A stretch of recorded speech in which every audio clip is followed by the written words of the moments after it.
Every artifact discovered by archaeologists has a story to tell, but sometimes we don't know what that story is. We simply don't know enough about the people who created it to comprehend why it was made or what it was used for. All we're left with are mysteries.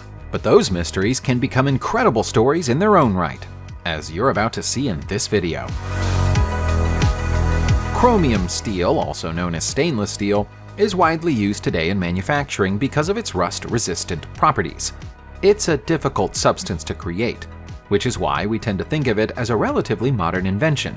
But in September 2020, we found out that it's anything but. In fact, chromium steel was invented in Persia, almost 1,000 years before its secrets were discovered anywhere else in the world. This latest information comes from the Journal of Archaeological Science, which has identified Chahak, Iran, as the ancient world's greatest steel production center.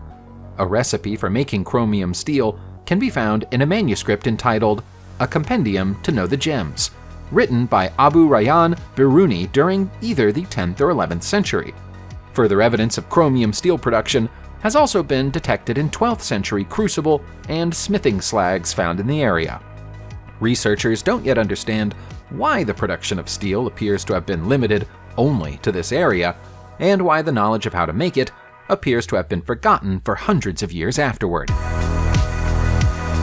Perhaps that steel-making knowledge did travel further, though. We say that because there's evidence of metal clamps being used on several ancient temples and megaliths as far apart as Cambodia, Peru, and ancient Egypt, dating back thousands of years. Archaeological evidence suggests that small metal clamps were used to hold large stone blocks together, even in buildings as famous as the Parthenon in Athens. But historians tend to gloss over the evidence because they can't explain it. The clamps' imprints can clearly be seen on several adjoining stones in significant ancient buildings, as is obvious in these images. But the steel itself is long gone. The most likely explanation is that the material was either stolen or used in other construction projects long after the megaliths were built, but the imprints remain in place as evidence that they were once there. Analysis of what appears to be clamp imprints at Pumapunku has revealed traces of platinum, a metal that only becomes liquid at temperatures of over 1700 degrees Celsius. How did our ancient ancestors even get it that hot? Never mind use it in their construction projects. The official narrative of history tells us that humans couldn't produce aluminum until around 200 years ago, which makes this next discovery a huge puzzle for archaeologists. It's made from aluminum and has very clearly been artificially molded and shaped, but tests have suggested that it's around 250,000 years old. How could that be possible? Could it, as conspiracy theorists have suggested, be part of a prehistoric UFO? The artifact is so controversial that it was kept hidden from the world for more than 40 years. It was found in Romania in 1973, but news of it only reached the public in 2016. Apparently, it turned up on the shores of the Mureș River, buried around 30 feet below the ground. Experts initially believed that it might be part of an axe, but they were so shocked when their tests showed that it was 90% aluminum that they sent it to another laboratory in Switzerland for a second opinion. The Swiss lab confirmed their findings and was just as dumbfounded by the artifact as the Romanians. It's now on display at the History Museum in Cluj-Napoca, accompanied by a sign informing visitors that the object is of unknown origin.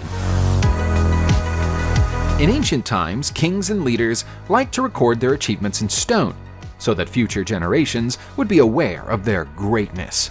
That's what the stone prism of Esarhaddon is. It's a permanent written record of the restoration of Babylon, as performed under the guidance of King Esarhaddon, who sat on the throne almost 2,700 years ago. In some ways, it was probably intended as an apology. Esarhaddon's father, Sennacherib, was the person responsible for the destruction of Babylon in the first place. The cuneiform inscriptions that cover the stone would have been considered archaic even for the time they were written in, which was presumably a stylistic choice made by Esarhaddon to convey wisdom and authority. What's odd about it, aside from the choice of lettering, is the fact that the stone it's made from doesn't occur naturally in Mesopotamia.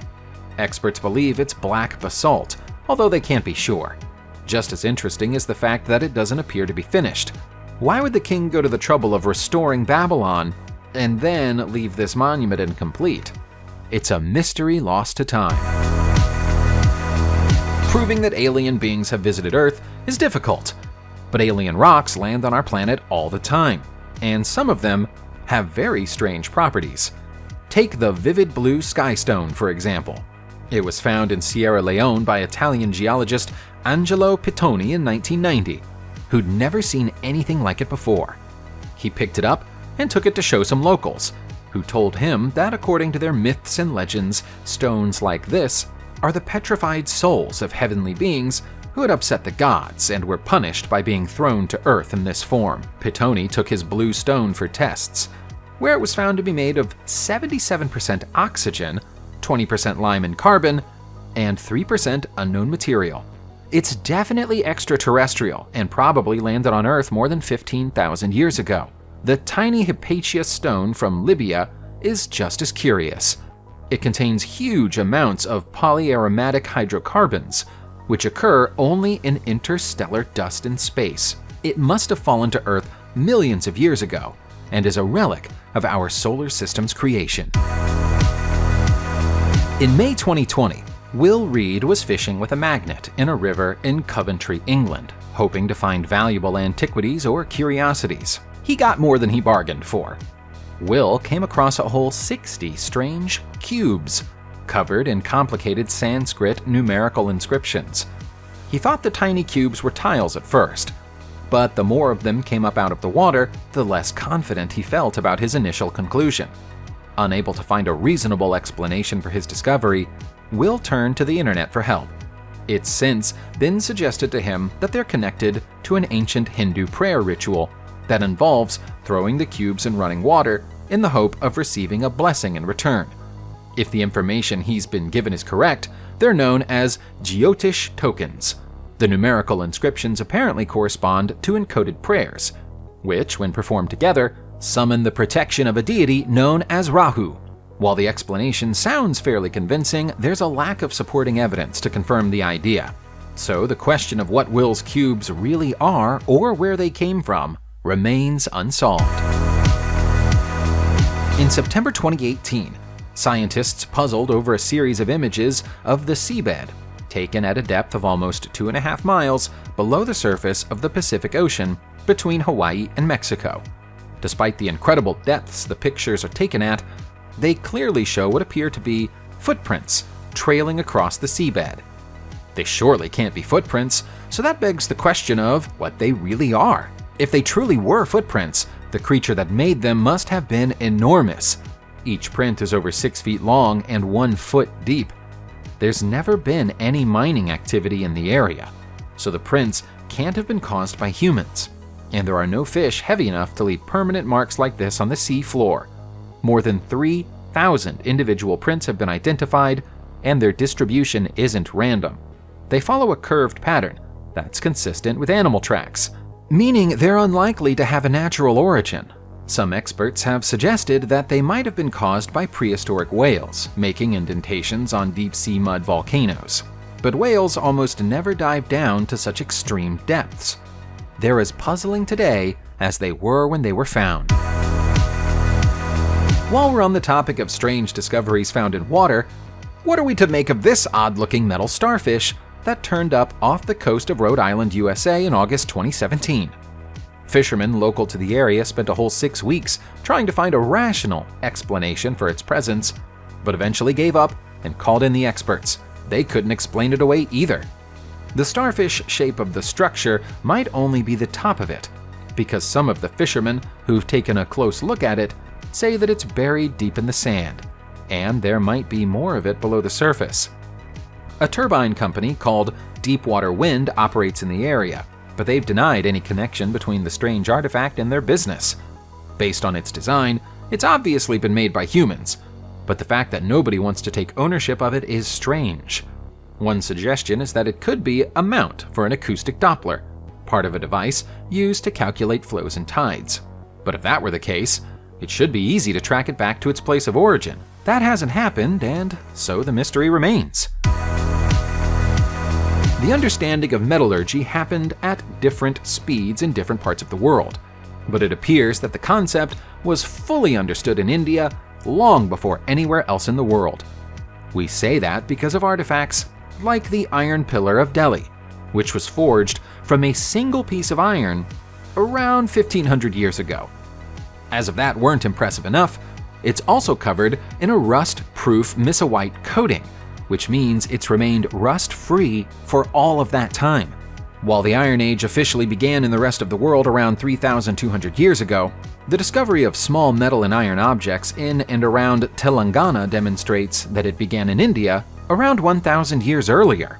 Telangana benefited from being surrounded by huge amounts of iron ore, and so it makes sense that the people who lived there would get to grips with the idea of mining for ore long before the rest of the world did. Alexander wrote of the quality of Indian steel 2,300 years ago, noting that it was of the highest quality he'd ever seen. We're not surprised by that. Based on the evidence, the Indians had already had thousands of years of practice by that time. As we slowly come to accept that our ancient ancestors had a better understanding of technology than we usually give them credit for, does it become possible to believe that they might even have understood the basic principles of electricity? That question has to be asked because of the existence of the Baghdad Battery, which was found in Iraq way back in 1838. While historians tend to reject the idea that it's a battery, it's almost impossible to understand the artifact any other way. It's a clay jar that houses a rod of iron, around which is copper wrapping. There wouldn't be much point in creating it as an ornament if it couldn't be seen, unless the jar was opened, and it would be an odd-looking ornament anyway. The Baghdad Battery has been tested under lab conditions and proven to be capable of holding a charge. That poses a huge historical problem, because the artifact is more than 2,000 years old. Were these ancient people really experimenting with electricity? And if so, why didn't they take the idea any further? More than 30 years ago, a French explorer named Michel Pisel ventures into the forests of the Himalayas and found a series of mysterious buildings that didn't appear on his map, nor any other map that he was aware of. That was the beginning of a mystery that continues to this day. The star-shaped towers found by Michel have been built in seemingly random locations around the area, some in remote locations that are difficult to access by foot, and others right in the center of rural villages. They're a mystery even to the people who live in those villages, who can only say that they've been there for as long as anyone remembers, and nobody knows who built them or why. Even the secret of how they were built has been lost, but it must have been a difficult project. In many cases, the land around the monuments is swampland, and there are no roads running to or between any of them, so transporting building material into place would have been challenging. The oldest of the towers was erected around 1,200 years ago, with the last one built about 500 years later. When the people who built them disappeared, they took the knowledge of what the star-shaped curiosities were used for with them. Since we're talking about Tibetan mysteries, let's take a closer look at some Folka, the name given to tiny ancient Tibetan amulets made from meteoric iron. Their name literally translates into English as sky iron, and the tradition of making them goes back further than the origins of Buddhism in the region. Modern Tibetans cannot fully explain the identities of the strange humanoid-shaped creatures that are depicted on many of the oldest amulets. They don't correspond with any Buddhist deities, and nor do they look like anything else we've ever seen on Earth. Local traditions say that they're sacred objects, endowed with special magical and protective powers that can be bestowed upon whoever carries them, but nobody knows how or when this tradition began.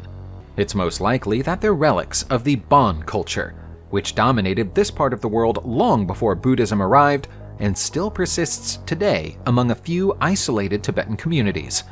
As the Bon culture can be tracked back more than 18,000 years, so too might the tradition of making these unusual amulets. Subscribe to the channel, turn on the notification bell, and enjoy watching new videos on my channel. Thanks for watching, and see you soon!